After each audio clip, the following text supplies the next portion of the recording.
this is homework help with page 143 and 144. Numbers 1 through 5 and number 6 is optional. So as you look at this example, I want you to think about what we practiced in class with using our distributive property.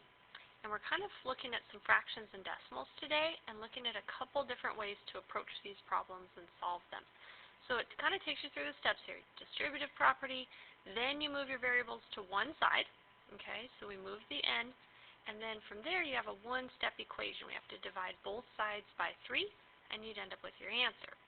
So it says check the solution in the example problem by replacing n in the original equation with -2, and then evaluating both sides to see if it's true.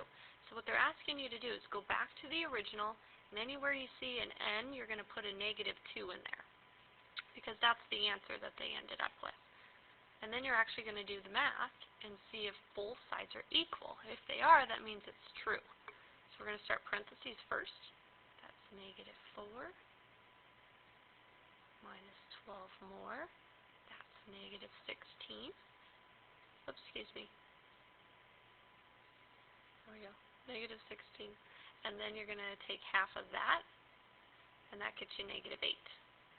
And then if you do the math over here, you end up with -8 as well. So see that both sides are true with -8.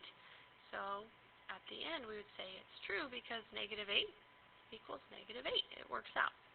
Suppose that you first want to eliminate the fraction, and this is one of those other strategies we practiced in class. In the example equation, okay, what would your first step be? Is -2 still the solution when you start eliminating the fraction? So I'm going to erase here so I have a little bit of workspace, and then we're going to talk about when we eliminate that fraction there. So what our first step would be is we notice that we have a fraction of a half, and we want to get rid of that. And I want you to think back to our strings that we did when I focused on, hey, how do you get rid of that, or how do you make that a 1? We would multiply by 2/1. So basically, we're going to go ahead and get rid of this fraction half by going times 2, or 2/1. And you could even write them next door to each other. I kind of ran out of room here. So that would eliminate that fraction on this side.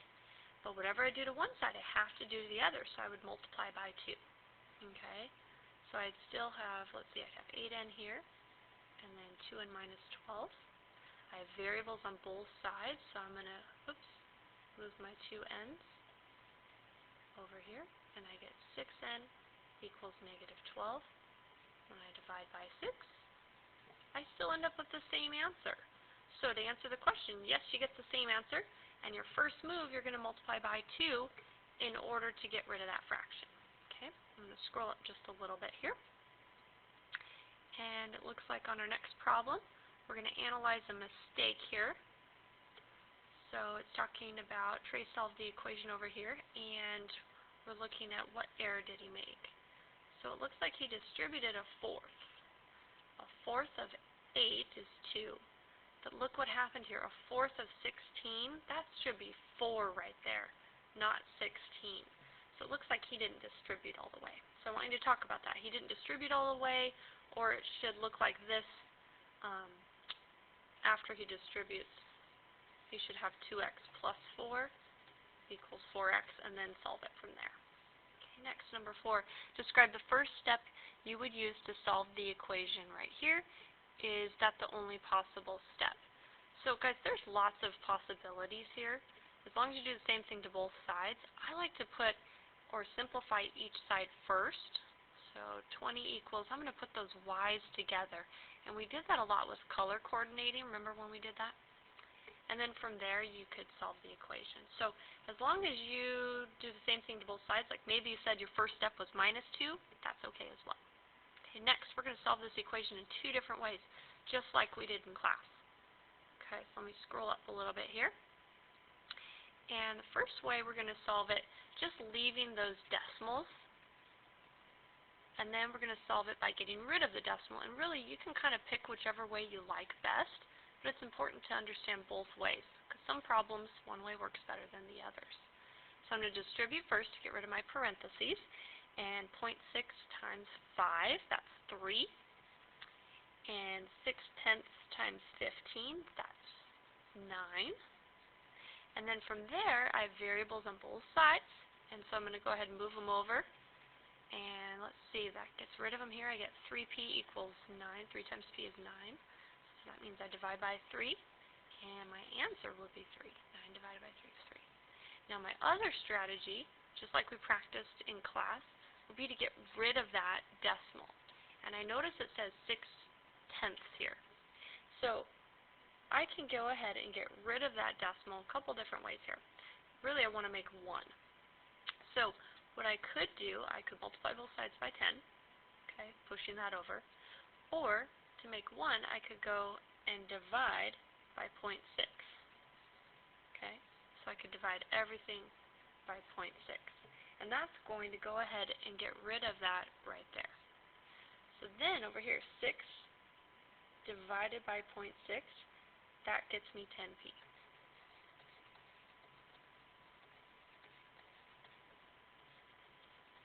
So basically, I did the same thing to both sides. I just got rid of that decimal there. And now from there, I'm back to a regular kind of equation with variables on both sides. So I move them over to one side. That gets me 5p.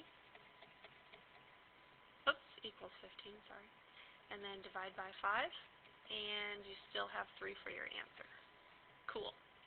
Okay, those of you that selected number 6, you can keep watching. Those of you that didn't, you can stop it. So here's number 6 if you're challenging yourself a little bit today.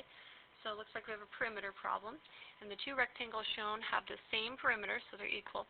Write and solve an equation to find the value of x, then find the measure of the length and width of rectangle B. All measurements are in inches. So I know I have to add up all the sides in order to get my perimeter. So if I go 7 and 7, that's 14. 5 and 5 is 10. So that gives me 24 for rectangle A. So this one's 24, and it's equal to this side over here. So I'm going to write in the missing sides. Sometimes people miss those. And I'm going to go ahead and add up all my sides here. So let's see, I have 2 x's there, so I'll write 2x. Okay. And I'm going to add, I have 2 4x minus 3's. Okay. I'm going to go ahead and simplify that and start solving. So let's see, over here I'd have 2x. That gets me 8x minus 6. I put those together and I have 10x minus 6 equals 24. I add 6 to both sides and I end up with 30 equals 10x. I divide by 10. And that leaves me x is 3.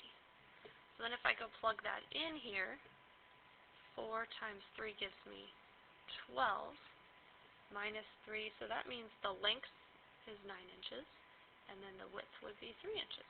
Thanks, guys.